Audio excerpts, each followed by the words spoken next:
शुरू कर रहे हैं।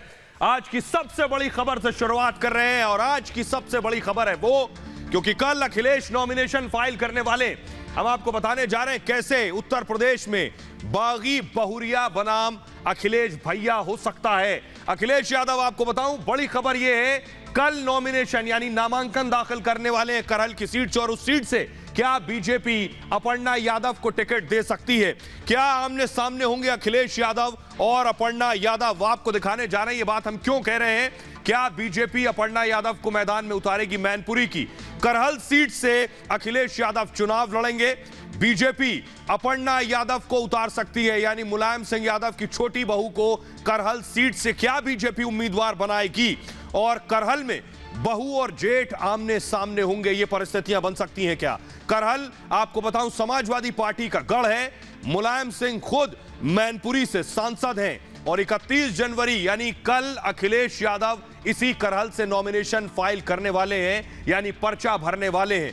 मुलायम की बहू के नाते कड़ी टक्कर मिल सकती है अखिलेश यादव को, यानी एक तरफ छोटी बहू, दूसरी तरफ अखिलेश भैया एक ही सीट से चुनाव लड़ेंगे। अखिलेश पहली बार अखिलेश यादव चुनाव लड़ रहे हैं विधानसभा का। 2012 में यानी जब मुख्यमंत्री बने थे तब विधान परिषद के रास्ते पहुंचे थे। 2017 में आपको बताऊं अपर्णा लखनऊ कैंट से चुनाव लड़ चुकी हैं और इस बार भी टिकट वो चाहती हैं कि लखनऊ कैंट से ही मिल जाए बीजेपी से। लेकिन वहां एक बड़ा पेच है, पेच ये है कि रीता बहुगुणा जोशी ने 2017 में उस वक्त अपर्णा को शिकस्त दी थी और आपको बताऊं इस बार रीता बहुगुणा जोशी अपने बेटे के लिए लखनऊ कैंट से टिकट मांग रही हैं और कैंट की जगह अगर लखनऊ कैंट से टिकट रीता बहुगुणा जोशी के बेटे को मिल जाता है तो फिर वहां से अपर्णा को टिकट नहीं मिलेगा। ऐसी स्थिति में कैंट की जगह बीजेपी अपर्णा को करहल से लड़ा सकती है, यानी अखिलेश यादव के सामने लड़ा सकती है। आइए अब आपको बताने जा रहा हूं, देश की सबसे हाई प्रोफाइल सीट बन गई है इस वक्त मैनपुरी की करहल। अगर अखिलेश के सामने लड़ती है अपर्णा तो देखिए जरा करहल है कहां पे, मैं आपको दिखाता हूं। उत्तर प्रदेश का नक्शा आपने देखा है, यह है लखनऊ, उत्तर प्रदेश की राजधानी, और लखनऊ से 254 लगभग 250 किलोमीटर से ज्यादा रास्ते पर आगे जब आप बढ़ेंगे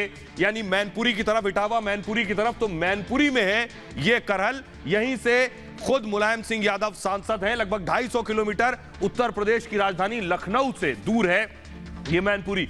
लेकिन बड़ी बात यह है कि अपर्णा यादव ने आज योगी आदित्यनाथ की जमकर तारीफ की। मतलब साफ है, अगर अपर्णा योगी की तारीफ कर रही है तो पुराने यानी अखिलेश राज में अखिलेश के कार्यकाल पर सवाल उठा रही हैं। अपर्णा ने क्या कहा देखिए जरा। अपर्णा कह रही हैं अखिलेश के कार्यकाल पर अपर्णा ने तंज कसा। उन्होंने कहा 2017 से पहले उत्तर प्रदेश खतरे में था, यानी 2017 से पहले सरकार किसकी थी? अखिलेश यादव की। अपर्णा ने कहा जनता ने बीजेपी को जिताया, उसके बाद बदलाव आया। योगी सरकार में एक भी दंगा नहीं हुआ, यानी योगी राज में एक भी दंगा नहीं हुआ। अपर्णा ने इशारों में कहा उससे पहले दंगे होते थे। क्या सवाल ये, 5 साल में एक भी घोटाला नहीं हुआ। योगी आदित्यनाथ की तारीफ में अपर्णा ने कहा 47,000 से ज्यादा भूमाफिया जेल में है। आजम खान भी भूमाफिया घोषित हैं और जेल में है।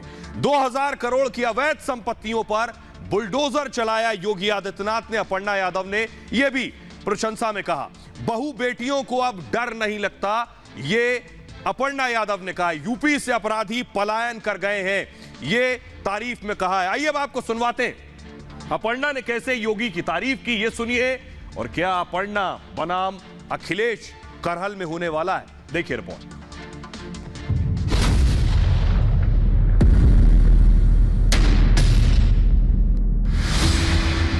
भारतीय जनता पार्टी का पलायन होने वाला है, राजनीतिक पलायन इस बार। प्रदेश जानता है कि विकास कौन कर रहा है और 2022 में भारतीय जनता पार्टी दोबारा पूर्ण बहुमत से फिर से सरकार बनाएगी। यूपी चुनाव में सबसे बड़ी होगी मैनपुरी करहल की लड़ाई। क्या अखिलेश के सामने मैदान में होंगी बहू अपर्णा यादव?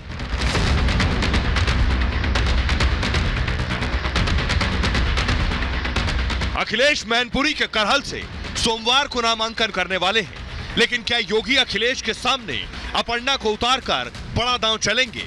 क्या अपर्णा अखिलेश के खिलाफ चुनाव लड़ेंगी? अपर्णा ने इस पर ना नहीं कहा। वो पार्टी का कोई भी आदेश मानने को तैयार है। संगठित रूप से डिसाइड होता है कि कौन चुनाव लड़ेगा, कौन चुनाव नहीं लड़ेगा। अभी जिस भूमिका में हूँ मैं आपको उसी चीज का उत्तर दे सकती हूँ, और अभी मैं यहाँ पे जिन मुद्दों को उठाने आई हूँ मैं उसी बात पे बात करूँ।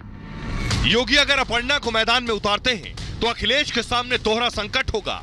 एक तरफ परिवार, दूसरी तरफ सियासत। चुनाव जीते तो बहू हारेगी और चुनाव हारे तो छोटी बहू के सामने बड़ी शिकस्त होगी। मैं एक पार्टी की तरफ से एक आधिकारिक घोषणा करना चाहता हूं कि हमारे राष्ट्रीय अध्यक्ष श्री अखिलेश यादव आगामी विधानसभा चुनाव में मैनपुरी जिले की करहल विधानसभा सीट से चुनाव लड़ेंगे। अखिलेश अपर्णा करहल से लड़ेंगे तो इस सीट पर पूरे देश की नजर होगी। अपर्णा ने बीजेपी में आते ही योगी सरकार की तारीफ में कसीदे पढ़ने शुरू कर दिए हैं।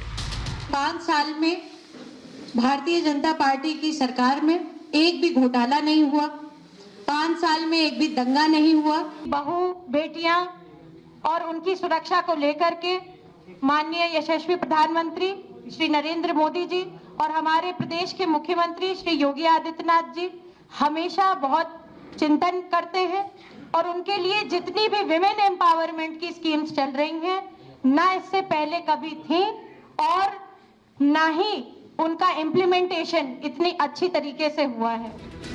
योगी के काम की तारीफ करना यानी पुराने कामकाज पर सवाल उठाना, यानी अखिलेश राज को कटघरे में खड़ा करना। तो आइए अब आपको बताते हैं करहल की जंग कितनी दिलचस्प हो गई है। पारिवारिक कलह से आगे बढ़कर करहल में अगर अखिलेश यादव और अपर्णा यादव आमने सामने होंगे तो आखिर कौन जीतेगा चुनाव, ये आपको बताने जा रहा हूं। ये देखिए जरा, ये है करहल विधानसभा का पूरा डिटेल आपको हम सामने रख रहे हैं। मुलायम सिंह यादव का गढ़ है दरअसल करहल। पहली बात 1995 से बाबूराम पहली बार जीते थे 1995 में। उसके बाद से बाबूराम 3 बार विधायक उसी करहल सीट से एसपी के टिकट पर रहे। 2002 में, ध्यान से देखिएगा, सिर्फ 2002 में बीजेपी के सोबरन सिंह चुनाव जीते थे करहल से। और उसके बाद क्या हुआ, वही सोबरन सिंह बीजेपी छोड़कर समाजवादी पार्टी में आ गए। 2007 में वही सोबरन सिंह 2007 में समाजवादी पार्टी से चुनाव जीते। और उसके बाद क्या हुआ, अब तक सोबरन सिंह ही 3 बार चुनाव जीत चुके हैं करहल से। 2017 में आपको बताऊं समाजवादी पार्टी को 1 लाख से ज्यादा वोट मिला था। 17 के नतीजे बता रहा हूं। वोट प्रतिशत 49.80 था, लगभग 50% वोट सपा को मिला था। लेकिन बीजेपी को 65,816 वोट मिला था, यानी 1 लाख वोट के समाजवादी को 1 लाख वोट, तो बीजेपी को लगभग 65,000 वोट। बीजेपी का वोट परसेंट था 31.45%। 2017 में बीएसपी को 29,667 वोट मिले थे। वोट प्रतिशत लगभग 14.18% था। तो एक करहल की हकीकत मैंने आपको बता दी। अब आपको सीधे मैनपुरी लिए चलते हैं, उसी करहल में लिए चलते हैं जो वोट करेगा अखिलेश यादव के लिए, और अपर्णा उनके खिलाफ लड़ी तो अपर्णा के लिए भी। करहल के लोग क्या कह रहे हैं जरा उन्हें सुनिए। सी बात है, समाजवादी पार्टी का ये गढ़ रहा है और अखिलेश यादव भी यहाँ से जीतेंगे, इसमें कोई दो राय नहीं। देखिए, समाजवादी पार्टी का तो गढ़ रहा ही है करहल, लेकिन एक बार पार्टी को मौका देना चाहिए दूसरी पार्टी को। तो अपर्णा यादव सही है। मैं समाजवादी पार्टी में अखिलेश यादव को वोट करूंगा कि मैनपुरी जनपद को जाना जाता है, माननीय मुलायम सिंह यादव के नाम भी जाना जाता है यहाँ पे, तो अखिलेश को ही सपोर्ट करें। ऐसा क्यों सर? अरे यहाँ विकास उन्हीं की देन है, मुलायम सिंह के कार्यकाल में ही सारा विकास हुआ है और अखिलेश के में हुआ है, इसलिए हम तो उन्हीं को सपोर्ट करें। तो करहल के लोगों को आपने सुन लिया। बड़ी बात यह है कि मैनपुरी में, करहल में समाजवादी पार्टी को शिकस्त देना आसान नहीं है, लेकिन नामुमकिन नहीं है। आइए आपको बताने जा रहा हूं, मैनपुरी जो जिला है, इसी मैनपुरी जिले की एक विधानसभा सीट है करहल। ग्रिड हटाएंगे जल्दी से। मैनपुरी आपको बताऊं, मुलायम सिंह यादव इस मैनपुरी से 5 बार सांसद रहे हैं। 5 बार मुलायम सिंह सांसद रहे हैं और इस वक्त भी मुलायम सिंह यादव मैनपुरी से सांसद हैं। 1996 से लेकर समाजवादी पार्टी लगातार मैनपुरी में जीत रही है। लगातार 9 बार समाजवादी पार्टी की जीत हुई है मैनपुरी से। मैनपुरी में आपको बताऊं 4 विधानसभा सीटें हैं और इन 4 विधानसभा सीटों में मैनपुरी, भोगांव, किशनी और करहल आता है, जहां से अखिलेश लड़ने जा रहे हैं। 2017 में यानी पिछले चुनाव में मैनपुरी के एक विधानसभा यानी भोगांव सीट से बीजेपी की जीत हुई थी। बीजेपी ने मैनपुरी में सेंधमारी कर दी थी। मुलायम सिंह यादव आपको बताऊं 5 लाख से ज्यादा वोट से जीते थे 2019 के लोकसभा चुनाव में। उनको मिले थे लगभग 53% वोट, लेकिन बीजेपी के कैंडिडेट को कम वोट नहीं मिले थे। देखिए जरा, मुलायम सिंह को अगर 5 लाख से थोड़े ज्यादा वोट मिले थे तो बीजेपी के उम्मीदवार को 4 लाख से ज्यादा वोट मिले थे। 94,000 का फर्क था जीत और हार का। बीजेपी कैंडिडेट को लगभग 44.09% वोट मिले थे मैनपुरी के चुनाव में। आइए अब आपको बताने जा रहा हूं, लेकिन सवाल यह है सभी के जहन में कि आखिर क्या परिस्थिति आ गई कि छोटी बहू बनाम अखिलेश की लड़ाई अब हो सकती है।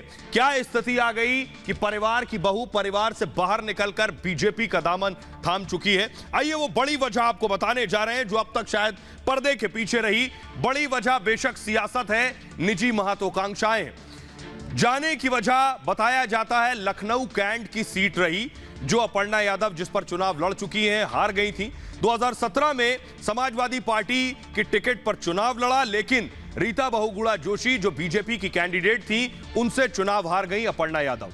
एसपी से चुनाव जीतना लखनऊ कैंट से मुश्किल है, क्योंकि लखनऊ कैंट से समाजवादी पार्टी आज तक चुनाव नहीं जीती। इसलिए अपर्णा ने क्या किया आपको बताऊं, यह सीट बीजेपी का गढ़ मानी जाती है। अब अपर्णा आ गई बीजेपी में। बीजेपी के टिकट पर कैंट से जीतना आसान है, यहीं से रीता बहुगुणा जोशी जीती हैं। अपर्णा को अगर यह सीट से टिकट मिलता है तो संभव है अपर्णा चुनाव जीत जाए, वो चाहती भी है ये सीट। आपको बताऊं लखनऊ कैंट की स्थिति यह है कि लगभग 3,15,000 वोटर्स हैं, यहां मतदाता हैं।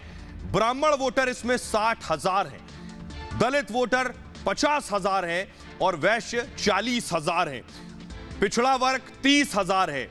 अपर्णा को यकीन है कि लखनऊ कैंट से चुनाव लड़ेंगे तो ब्राह्मण वोटर उन्हें वोट करेगा। राजनीतिक महत्वाकांक्षा जाहिर करती रही है अपर्णा पहले भी, और कई बार प्रधानमंत्री नरेंद्र मोदी की तारीफ कर चुकी हैं अपर्णा यादव। आपको याद होगा स्वच्छ भारत मिशन की भी सराहना की थी अपर्णा यादव ने, उसके साथ खुद भी जुड़ी, प्रधानमंत्री मोदी को रोल मॉडल बता चुकी हैं। मुलायम की बहू राम मंदिर चंदे पर अखिलेश यादव पर तंज किया था अपर्णा ने। अपर्णा ने आपको बताऊं राम मंदिर के लिए 11 लाख रुपए चंदा भी दिया था, और यह चंदा तब दिया था आपको बताऊं जब अखिलेश यादव बीजेपी को चढ़ा रहे थे चंदा जीवी कहकर, तब अपर्णा ने 11 लाख रुपए चंदा दिया था। दोनों में मतभेद पहले से रहे हैं, उस मतभेद में से जो बातें दोनों के बीच निकलकर सामने आई उसे सुनिए जरा।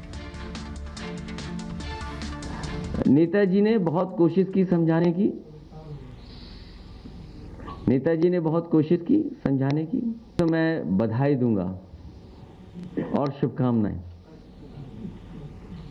और साथ ही साथ हमें खुशी इस बात की है कि समाजवादी विचारधारा का विस्तार हो रहा है। समाजवादी विचारधारा का विस्तार जो हो रहा है, मुझे उम्मीद है कि हमारी विचारधारा वहां भी पहुंच करके और संविधान और लोकतंत्र को बचाने का काम होगा। मैं हमेशा से प्रभावित रहती थी आदरणीय प्रधानमंत्री जी से, और मेरे चिंतन में हमेशा राष्ट्र सबसे पहले है। मुझे लगता है कि राष्ट्र का धर्म मेरे लिए सबसे ज्यादा जरूरी है। लेकिन अब बात दूसरी है, सिर्फ ये मतभेद अपर्णा और अखिलेश के बीच नहीं रहे, क्या यही मतभेद अपर्णा और डिंपल के दरमियान भी रहे? सवाल यह है कि क्या यादव परिवार की बहुएं भी आमने सामने हैं? दोनों के बीच सियासत भी वजह है, महत्वाकांक्षाएं भी वजह है, क्योंकि डिंपल यादव कन्नौज से चुनाव लड़ती रही, हमेशा आगे रही सियासत में, और अखिलेश यादव हमेशा उन्हें सपोर्ट करते रहे। क्या ये बात अपर्णा को खटकती रही? आइए अब आपको बताने जा रहे हैं दोनों बहुओं के बारे में, दोनों में क्या समानताएं हैं और दोनों की आखिर क्या एम और एम्बिशंस रहे, ये आपको दिखाने जा रहा हूं मैं। ये देखिए जरा, दोनों का मायका उत्तराखंड है, यानी दोनों ही उत्तराखंड से आती हैं। पिता आपको बताएं, अपर्णा के पिता पत्रकार रहे, प्रतीक यादव की पत्नी है अपर्णा, और अपर्णा मुलायम की दूसरी पत्नी के बेटे जो प्रतीक है उनकी पत्नी है। सामाजिक कार्यों में एक्टिव रही है अपर्णा, रहती हैं अमूमन। 2017 में लखनऊ कैंट से अपर्णा ने विधानसभा चुनाव लड़ा। लखनऊ कैंट से चुनाव हार गई थी अपर्णा, और बीजेपी के लिए यादव ओबीसी चेहरा है क्योंकि अभी ये बीजेपी में है। आपको बताऊं अब डिंपल के बारे में। डिंपल का मायका भी उत्तराखंड से, यानी दोनों बहुएं उत्तराखंड से ही आती हैं। डिंपल के पिता सेना से रिटायर हुए हैं, फौज में रहे हैं।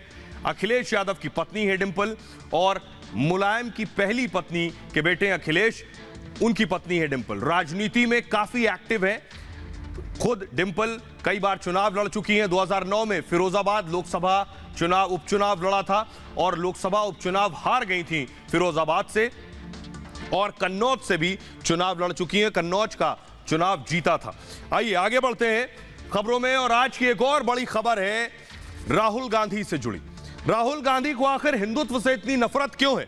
क्योंकि पहली बार नहीं, एक बार फिर राहुल गांधी ने गांधी के बहाने हिंदुत्व पर निशाना साधा है। वो तस्वीरें जरा दिखाऊं कि आज राहुल गांधी, फुल स्क्रीन जरा देखिए, राहुल गांधी गए तो थे गांधी समाधि पर श्रद्धांजलि देने के लिए। वो तस्वीरें आप देख रहे हैं, श्रद्धांजलि देने गए थे, लेकिन यहां भी सियासत हावी हो गई। हिंदुत्व पर निशाना साधा। राहुल गांधी ने हिंदुत्व पर कहा कि हिंदुत्ववादी ने गांधी जी की हत्या की थी। राहुल गांधी ने यह ट्वीट किया और उसके बाद राहुल गांधी पर पलटवार शुरू हो गया। न सिर्फ बीजेपी ने बल्कि आम लोगों ने भी राहुल पर हमला किया। लोग सीधे सवाल पूछ रहे हैं, राहुल को आखिर हिंदुत्व से इतनी नफरत क्यों है?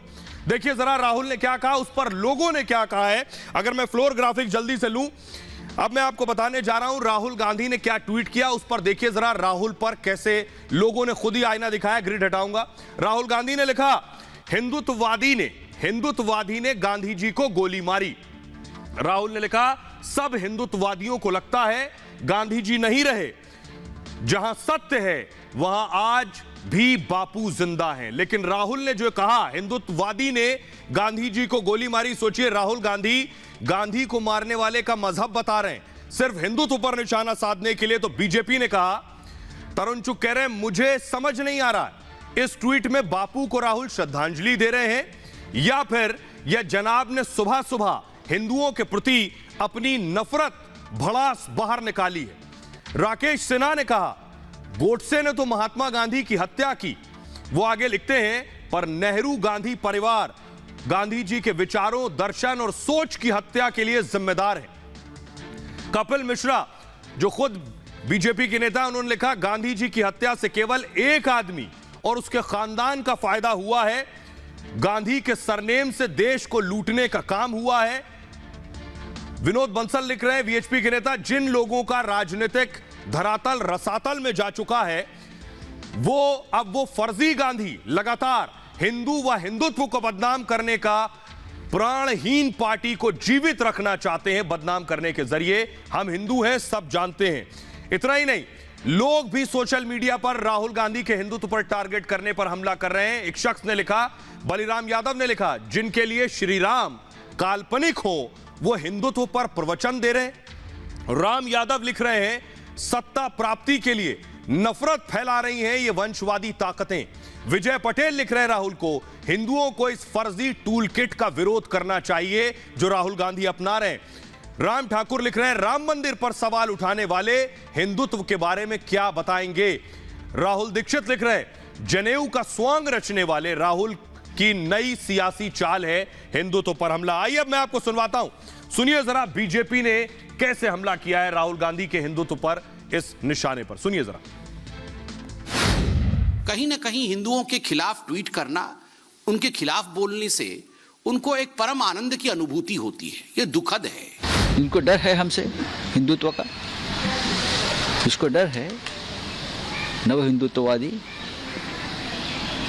और ये उनको बहुत ये चीज महंगी पड़ेगी। आदरणीय सोनिया मैडम जी से मैं कहूंगा कि इटली की जगह किसी और देश में जाके इलाज करावें, क्योंकि इस प्रकार की भाषा जिसका मानसिक संतुलन ठीक होता है वो नहीं बोल सकता। और इस तरह की बातें कहकर वो क्या बताना चाहते हैं देश को, मुझे तो नहीं पता, क्योंकि ज्यादातर तो वो इटली में ही रहे हैं, देश में तो रहे नहीं हैं। तो ना तो देश की भावनाएं जानते हैं और ना गांव गरीब के बारे में जानते हैं, ना देश के लोगों के प्रति ये उनको पता है कि हम राष्ट्रपिता महात्मा गांधी को क्या मानते हैं।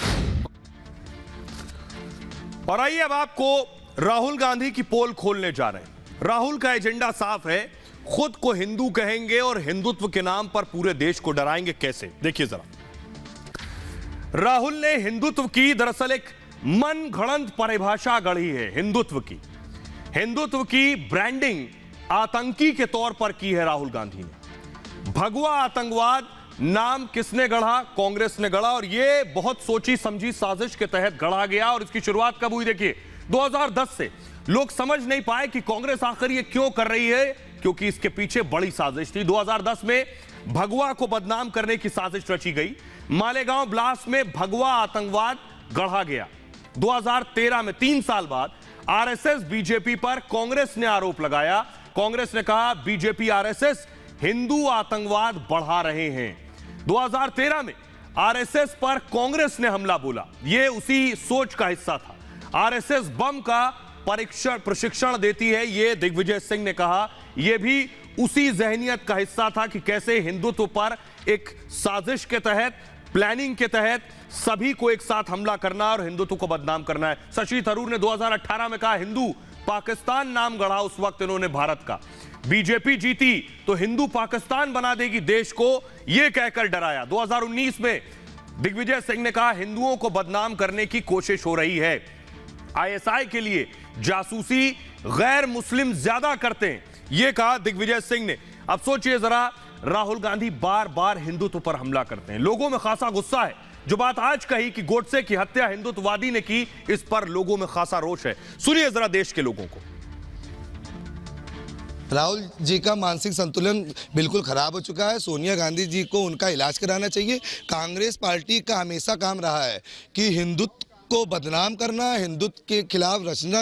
राहुल गांधी क्योंकि हिंदू है नहीं ना, वो किसी विदेश से आए हैं, उनको हिंदुत्व का कल्चर मालूम नहीं है। और राहुल गांधी क्योंकि हिंदू नहीं है, उनको हिंदुत्व के बारे में कुछ मालूम नहीं है।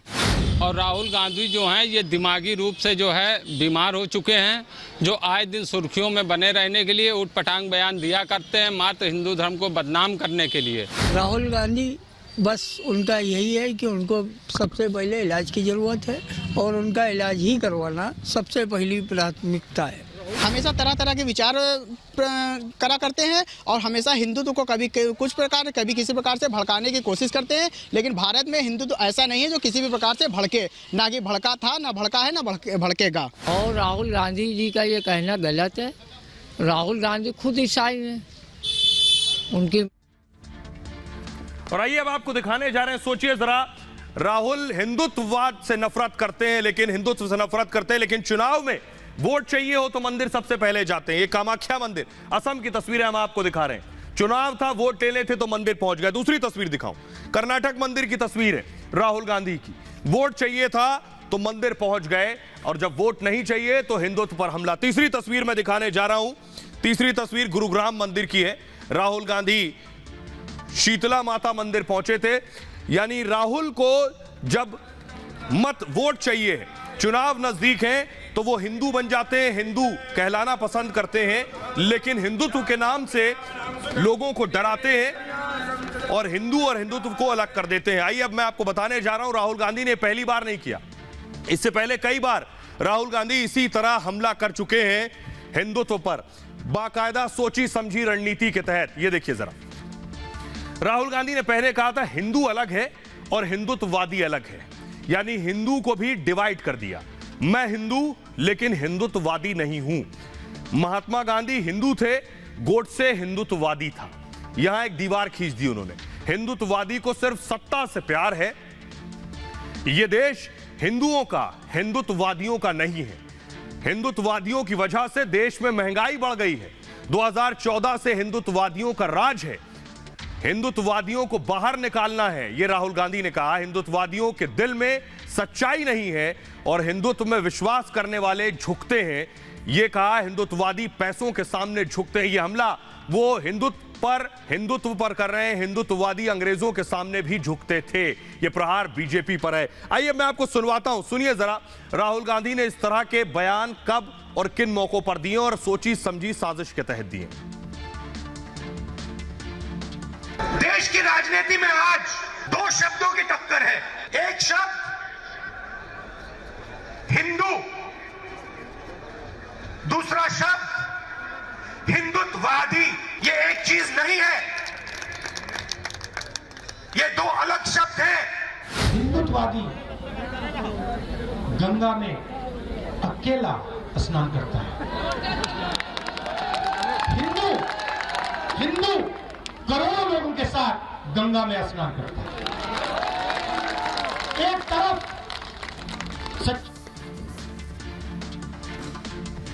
खबरों में आगे बढ़ते हैं। एक और बड़ी खबर है आज की कि कैसे योगी और मोदी की मुरीद हो गई मौलाना की बहू। यह है निदा खान। निदा ने, आपको बताऊं, आज बीजेपी ज्वाइन कर ली। प्रियंका और तौकीर रजा को देख रहे हैं, तौकीर रजा की बहू है निदा। दूसरी तस्वीर में दिखाऊं, निदा ने आज बीजेपी का दामन थाम लिया है।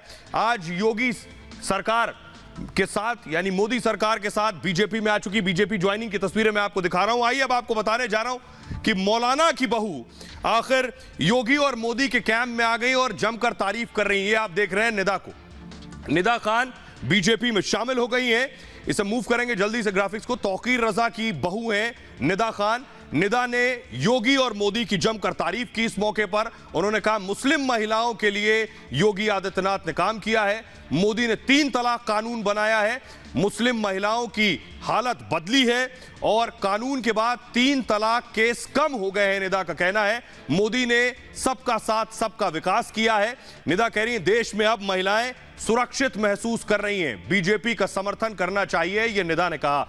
बीजेपी के साथ मिलकर इंसाफ के लिए लड़ूंगी। निदा के बारे में आपको बताऊं, तौकीर रजा की बहू है। तौकीर रजा को आप प्रियंका के बगल में देख रहे हैं। कांग्रेस पार्टी को तौकीर ने समर्थन दिया हुआ है। इत्तेहाद मिल्लत काउंसिल के अध्यक्ष हैं तौकीर। विवादित बयानों के लिए जाने जाते हैं और बाटला में आतंकियों को शहीद बताया था तौकीर रजा ने। तौकीर रजा ने हिंदुओं को उस वक्त धमकी भी दी थी। तौकीर के भतीजे से निदा की शादी हुई थी और भतीजे ने मारपीट की। तौकीर ने उस वक्त मदद नहीं की, भतीजे के साथ खड़े रहे। मारपीट की गई। उसके बाद तौकीर के भतीजे ने निदा को तलाक दे दी। तौकीर रजा ने मेरी कोई मदद नहीं की, यह बात निदा ने कही है। तो अब निदा योगी और मोदी की फैन है और बीजेपी ज्वाइन कर चुकी हैं। बहरहाल आप अपना बहुत ख्याल रखिए। एक छोटे से ब्रेक के लिए रुक रहे हैं, लौट रहे हैं कुछ और बड़ी खबरों के साथ।